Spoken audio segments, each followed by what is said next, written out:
In the summer of 2020, an unprecedented paternity suit captured the attention of global media. American Kara Bos, a Korean adoptee, successfully sued to be recognized as her biological father's daughter in Seoul Family Court. That was never my intention, though. My whole intention was just to be able to talk to him to find my mother. So this is kind of just a formality that happened as a result.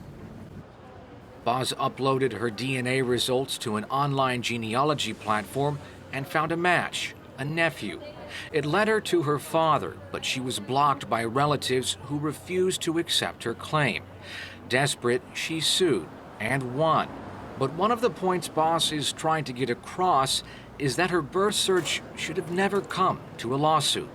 I hope that no one else has to go through what I did to be able to come behind these details of knowing just a fundamental right of who my parents are and who my family is. And so I hope that this can change for the future for every adoptee, and that the Korean government will be an example to the world on how adoptees should have the right to know their identity, how we should have the right to be able to access our family members without anybody standing in our way. Many adoptees have long accused adoption agencies of withholding information, leveraging civil privacy laws that prioritize families over what adoptees say is their right to know. Bos hopes her lawsuit and a petition she launched on the South Korean Presidential Office website will inspire the laws to be changed. Currently, by law, the adoption agencies do have to give the information once it's officially requested, but due to the current civil laws that protect the Korean nationals and their identity, a lot of the information is redacted. Dave is part of GOAL, an NGO that has been advocating for adoptee rights since 1998. To him, the ultimate hurdle is not the amount of information available, but the fact that birth parents have the right to remain silent. He says it comes down to rights to privacy and rights to knowledge of origin. And for that, he says, there's no easy answer. If they suddenly receive information that could question the past, the mother's past,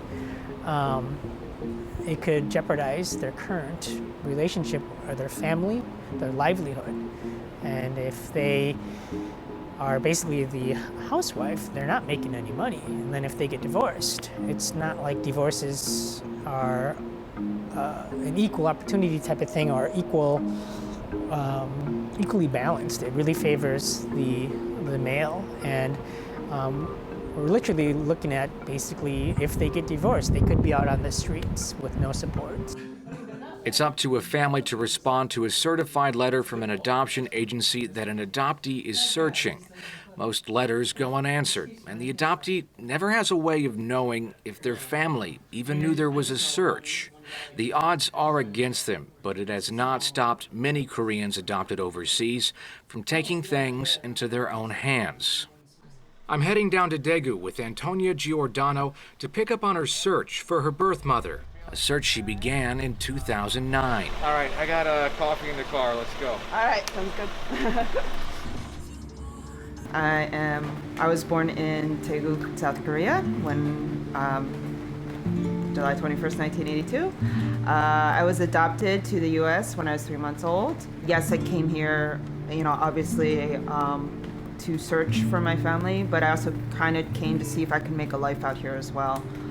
Regardless if I found something or if I found everything, or I found nothing. A long search is not uncommon and much harder when you live overseas. It's part of the reason Antonia migrated here in 2017.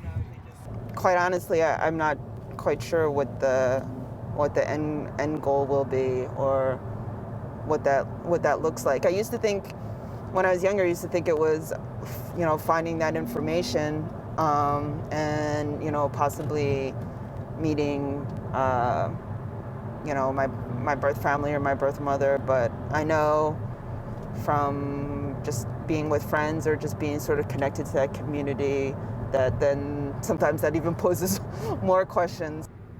Adoption records are often incomplete or sometimes missing entirely. Antonia's records do list the names of a mother and grandmother, but no contact information or identifying information such as a full birth date. Her mother's name is very common in South Korea. There's also an address for her grandmother, but the building is no longer there. So it's up to Antonia to do her own sleuthing. So I know you visited Daegu before. What are you hoping to get out of this trip this time? Obviously, like the, best situation would be to obviously find any more information or more details than I already have. But I know that might be a bit difficult, and just having searched previously, it seems like it just kind of comes slowly, almost like breadcrumbs, really. Antonia has her work cut out for her. After all, Daegu is one of South Korea's largest cities, with nearly 2.5 million residents.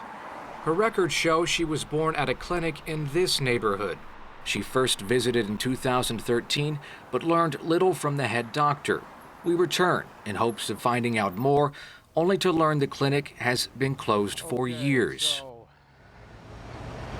Disappointingly, the former clinic's been replaced by a number of things, including a hair salon, apparently an orthopedic clinic as well, but no clinic from when you were born. Yeah. I knew it was kind of like a shot in the dark. Nonetheless, I was hopeful that maybe there was some kind of shred of evidence or some kind of small sliver of hope. So unfortunately, that's not exactly what happened. Antonia was, however, able to track down the head doctor who used to run the place to see if he knew anything else or kept records. Dr. Kim Tae-hee agreed to a phone interview. He explained any possible records from her birth are long gone. 10년 동안 폐기해도 생각해서 어디 그걸 참고에 넣어놓고 저 끌고 다니는 바람이가 없애버리지. 그쵸. 이 법정이는 대로만 보관하고 있고 그 이후에는 없어져도 별 문제 삼지 않기 때문에 안 가지죠. 없애버리지 다 폐기를 하지. Another dead end. But Antonia seized the opportunity to at least ask about life back then, what it may have been like for her family. What made it difficult for single moms to raise? Was it just like economic, just the general economics of the country back then, or just lack of government, cultural? 그 당시에 우리나라는 살기가 힘들어가지고 그 아기를 잘 못 키울 수 있는 형편이 된 어머니들이 상당히 많이 있었고 대개는 미혼모들이 많아요. 미혼모. 그러니까 결혼 안 있는 아가씨가 그 연애해가지고 여기 임신했을 때 놓으면 자기가 못 키우니까 몰래 와서 그냥 병원에서 놓고 그리고 이거는 입양시키달라 나는 못 키운다 이런 수가 있고. The first recorded international adoptions from South Korea began after the Korean War ended in 1953.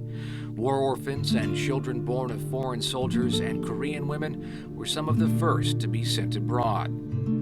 Antonia was among more than 65,000 babies adopted in the 1980s, many taken into homes in the U.S. and Western Europe. It was pretty typical to be, like American kid, studied, played sports, did dance classes, but you still could tell a difference, even if it wasn't very in your face or very confrontational. For the most part, I tried to ignore it, but it did leave some questions lurking in the back of your mind. Today, several hundred Korean babies are still adopted overseas every year. Record keeping has improved with new laws, but that doesn't help older adoptees like Antonia who have incomplete case files. We ask adoption agencies to explain how an information request works, but they decline to be interviewed. For adoptees with limited information, local police can assist in a search. Antonia first approached police with her mother's name in 2018, and months later, there was a breakthrough. And, they give me a phone call and yeah, we have your mom here. I like was both so happy, but then he told me that like while she's very sad that, about everything, that she didn't really want to talk to me. But at the time, he had asked me to send her a cacao message, and then he would deliver it. So I sent it, but then I didn't really hear anything. Antonia wanted to follow up, but lost the police officer's information when she moved to Taiwan for a year in 2019. Antonia lost contact for 2 years, wasn't able to follow up with the police officer by phone, so we're seeing if they can help us start again, reach out and make that contact again. 2년 전에 연락했을 때 이제는 Right now, the local police are Antonia's biggest hope. And by chance, the officer who handled her case was on duty and ready to talk.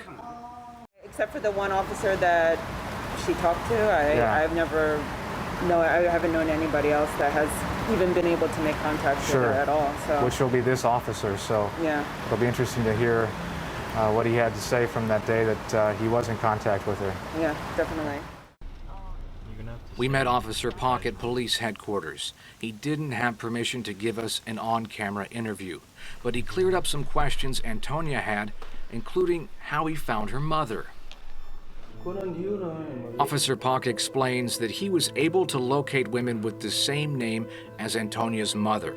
One eventually came down to the station, looked at Antonia's adoption file, and identified her as her child. But she did not want to be contacted again. Under privacy laws, Officer Pak had to close the case, and till today is not allowed to tell us why she refused contact.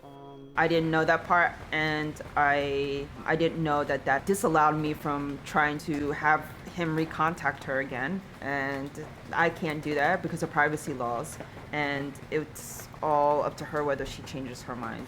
So that was quite a blow. And with that news, Antonia was out of options for her search, at least in Daegu.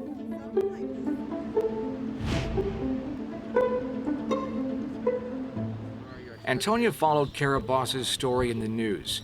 She submitted her own DNA test as well through a private genealogy company, but unlike Kara, hasn't had a match. I'm happy that she was able to find the information that she did need. I know that a lot of adoptees go through a lot of different routes, and I think that's what makes it really difficult. It would be a great help to be able to do it through something like a government agency, as opposed to all these different other things, private searches or like lawyers and stuff like that, which some adoptees have the means and the ability to, but others don't, and I don't think that should be fair for them to be limited to their searches, because it can be time-consuming and money-consuming as well. The National Center for the Rights of the Child, or NCRC, created in late 2018, is working with adoption agencies to augment existing records. The NCRC is funded by the government, but Dave from Goal believes an independent third party should be managing these records instead, to build trust among adoptees that all the information that exists is available to them. Would be a great way, I think, in verifying and giving peace of mind to adoptees that, A, the information in your adoption file, this is what they have, and there's no other access to this. There's no other piece of paper that's missing that actually has real information or not. I think it can go a long way to giving adoptees peace of mind that maybe there isn't anything else to be able to be acted upon for a search. For now, Antonia is out of options, so she's submitting an information request to the NCRC. If there is any new information to be discovered, she hopes they can pull it together for her. It's pretty straightforward to fill out. It's just my name, the information that I do have, and my address, stuff like that. My ideal dream would be to get as much information as possible, but I've learned too, any little thing can help, even if it's just a small little piece, or even if it's just an area or wherever. I'll be happy for that. Really aware of how the birth mother might feel and how she might her life might be upended by it too. So it's not all just sunshines and rainbows. No matter how crazy or selfish or unselfish or whatever the feelings were, you know, I think we all want that, you know, that missing side, that question mark to be, at least to be less of a question mark. So, because it does leave you with a lot of, it does leave you in this weird sort of place where you feel always sort of like an outsider and not quite like you're in any one place or you fit in any one group or anything.